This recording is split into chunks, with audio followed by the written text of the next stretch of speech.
बिस्मिल्लाहिर्रहमानिर्रहीम। अस्सलामुअलैकुम। Welcome to 2K math stat. आज के सेशन में हम सीखेंगे कि हम किसी भी स्केल वेरिएबल के लिए ग्रुप फ्रीक्वेंसी डिस्ट्रीब्यूशन किस तरह कंस्ट्रक्ट कर सकते हैं। अब ग्रुप फ्रीक्वेंसी डिस्ट्रीब्यूशन क्या होती है? ये टेबल देखें। इस टेबल में आपको जो डेटा दिया हुआ है वो ग्रुप्स की फॉर्म में है और ग्रुप्स हैं जैसे 29 to 30, 27 to 28 और साथ इनकी फ्रीक्वेंसीज़ हैं। लेकिन अगर आप SPSS में सपोज़ हमारे पास ये स्केल वेरिएबल है प्री टेस्ट और पोस्ट टेस्ट। अगर हम प्री टेस्ट में ये देखना चाहते हैं कि ये जो मार्क्स हैं ये ग्रुप वाइज मतलब 30 से 40 हों, 40 से 50, तो उस ग्रुप में कितने स्टूडेंट्स लाई करते हैं। तो अगर हम डायरेक्टली यहाँ से फ्रीक्वेंसीज़ को रन करेंगे, आप यहाँ से फ्रीक्वेंसीज़ को रन करें और जैसे प्री टेस्ट या पोस्ट टेस्ट को ले लेते हैं और अगर आप आउटपुट निकालेंगे तो आपके पास आउटपुट इस फॉर्म में आएगा। जैसे 32 है, ये इंडिविजुअल वैल्यू है, इसकी फ्रीक्वेंसी मिलेगी आपको। इसी तरह आप जाएं, जैसे 42 है, 15 स्टूडेंट्स का 42 है, ये जो डेटा है ये ग्रुप्स की फॉर्म में नहीं है। अगर हम इस डेटा को इस फॉर्म में लेना चाहते हैं, मतलब ग्रुप फ्रीक्वेंसी डिस्ट्रीब्यूशन की फॉर्म में आउटपुट हासिल करना चाहते हैं, तो उसके लिए हमें क्या करना पड़ेगा।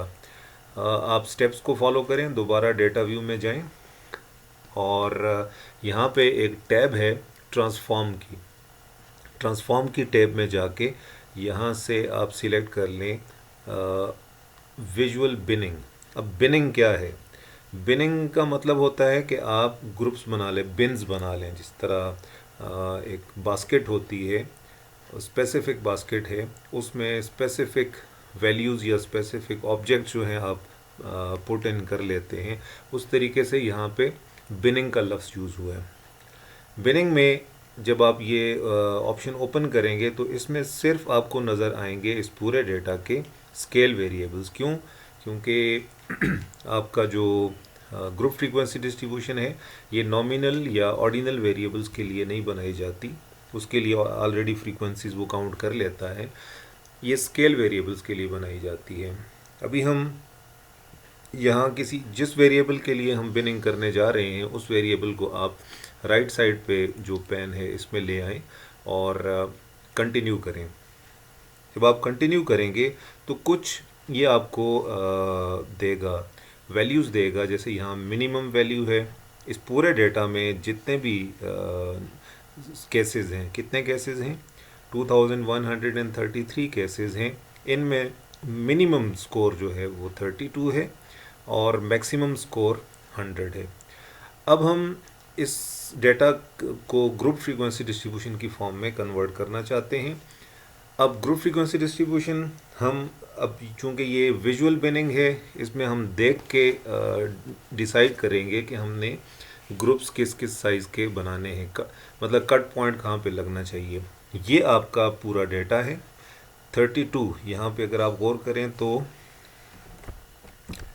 32 से स्टार्ट होता है और कहाँ पे जाता है? ये 100 तक जाता है। 100 तक जाता है। जब हम इसको ग्रुप्स में कन्वर्ट कर लेंगे तो यहाँ पर कट पॉइंट्स आ जाएंगे। अब कट पॉइंट्स 5 साइज़ के इंटरवल के भी हो सकते हैं कि अब 32 है तो लेट से हम 30 से स्टार्ट लेते हैं तो 35 तक जाए, फिर 36 से आगे 40 तक जाए एंड सो ऑन। उसमें ग्रुप्स की तादाद कितनी हो जाएगी अगर आप काउंट कर लें तो ये तकरीबन हो जाएगी, तो 30 से 100 तक 14 ग्रुप्स बनेंगे। लेकिन अगर आप 30 से 40, 40 से 50, 10 साइज़ के इंटरवल्स बनाते हैं तो आपके 7 ग्रुप्स बनेंगे। यहाँ पर कट पॉइंट्स बनाने के लिए आप ये ऑप्शन को यूज़ कर सकते हैं, मेक कट पॉइंट्स। ये ऑप्शन है, आप इस ऑप्शन को क्लिक करेंगे तो ये आपसे पूछेगा फर्स्ट कट पॉइंट लोकेशन आपकी कहाँ पे होनी चाहिए। लेट से हम 31 से स्टार्ट लेते हैं, 31 से स्टार्ट लेते हैं तो 40 तक जाते हैं, तो पहला कट पॉइंट हमारा कहाँ पे आएगा? 40 पे आएगा। और विड्थ रखते हैं 10-10 की। आप इन तीन चीज़ों में से कोई सी दो चीज़ें डिफ़ाइन कर लें तो तीसरी ऑटोमेटिकली डिफ़ाइन हो जाएगी। तो आपकी लास्ट कट पॉइंट की लोकेशन 90 आएगी और उसके बाद लास्ट ग्रुप में वो लिखेगा मोर देन 90, तो वो ऑटोमेटिकली लिख लेगा। आप इसको अप्लाई कर लें। तो अब यहाँ पर आप देखें कि ये फर्स्ट कट पॉइंट है, ये 40 पे लगा हुआ है और फिर 10-10 के इंटरवल में ये कट पॉइंट्स लग गए हैं। और यहाँ पे जो वैल्यूज़ आई हैं कट पॉइंट्स की, ये 40 है, फिर 50 है, फिर 60, 70, 80, 90 एंड हाई। 90 एंड हाई का मतलब ये है कि 90 एंड अबव। अब यहाँ पे लेबल भी देने हैं। फर्स्ट जो ग्रुप है उसको लेबल मिलना चाहिए 31 to 100। आप यहाँ से भी लेबल दे सकते हैं। जैसे यहाँ पे आप इसको क्लिक करते हैं तो ये ऑटोमेटिकली लेबल कर लेता है कि 40 से नीचे कितना डेटा है, कितने नंबर ऑफ ऑब्जर्वेशंस हैं, फिर 41 से 50 तक, 51 से 60, 61 से 70 तक। एक काम और करना है प्रोसीड करने से पहले कि बिंड वेरिएबल जो है उसका आपने एक नाम यहाँ पे टाइप करना है। अब हमारा जो वेरिएबल है उसका नाम है पोस्ट टेस्ट। और अब चूंकि ग्रुप्स की फॉर्म में जब ये कन्वर्ट होगा तो एक नया वेरिएबल डिफाइन होगा और उस नए वेरिएबल का नाम हम रख देते हैं पोस्ट टेस्ट अंडरस्कोर बिंड। और यहाँ पे ये बिंड इसने लिखा हुआ है पैरेंथेसिस के अंदर। ओके कर लें। ये आपको बताएगा कि binning specification will create one variable, एक वेरिएबल इस डेटा में एक्स्ट्रा यहाँ पे आप देखेंगे जब ये ओके करूँगा तो यहाँ पर पोस्ट टेस्ट के बाद एक और वेरिएबल कंस्ट्रक्ट हो जाएगा। ओके कर लिया और विजुअल बिनिंग का ये कोड रन हो गया। अब हम डेटा व्यू में जाके देखते हैं तो यहाँ पे देखें हमारे पास ये पोस्ट टेस्ट के बाद पोस्ट टेस्ट अंडरस्कोर बिंड, एक नया वेरिएबल जो कि अब ये जो वेरिएबल है इसका जो सिंबल यहाँ पे नज़र आ रहा है आपको, वैसे अगर आप SPSS वर्जन 20 तक यूज़ करते हैं तो ये सिंबल्स आपके पास नहीं आएंगे, ये स्केल वेरिएबल का, ये नॉमिनल का, ऑर्डिनल का। लेकिन चूंकि मेरा वर्जन 25 चल रहा है तो इसमें आपको यहाँ पर भी सिंबल्स नज़र आएंगे। तो ये कौन सा वेरिएबल हो गया जी? ये सिंबल है ऑर्डिनल वेरिएबल का। ऑर्डिनल क्यों?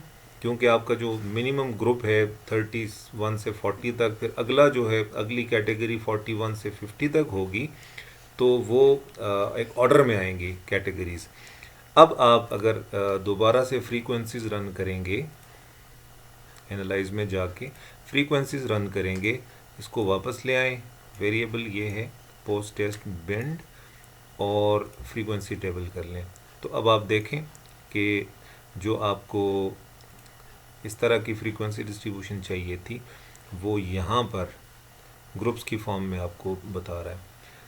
Less than or equal to 40, 30 students हैं 2133 में से, 41 to 50 to 58 हैं, 51 to 64 62 हैं, 61 to 74 88 हैं, 71 to 80 हैं और ये टोटल इनका आता है 2133। और इसके साथ परसेंटेज कि इस ग्रुप के जो नंबर ऑफ ऑब्जर्वेशन है 1.4% आते हैं, टोटल का 1.4%। मैक्सिमम यहाँ पे आपको मिलेगा 71 to 80 वाले ग्रुप में 24.3%। और उसके बाद वैलिड परसेंट है और क्यूमुलेटिव परसेंट है। तो ये जो फ्रीक्वेंसी टेबल है ये बनाने का तरीका आज आपको बताया। अब आप प्रैक्टिस करें, इसी डेटा सेट को ओपन करें और इस डेटा सेट में मैंने पोस्ट टेस्ट के लिए बिंड वेरिएबल क्रिएट किया है, आप प्री टेस्ट के लिए कर लें ताकि आपकी प्रैक्टिस हो जाए। Thank you.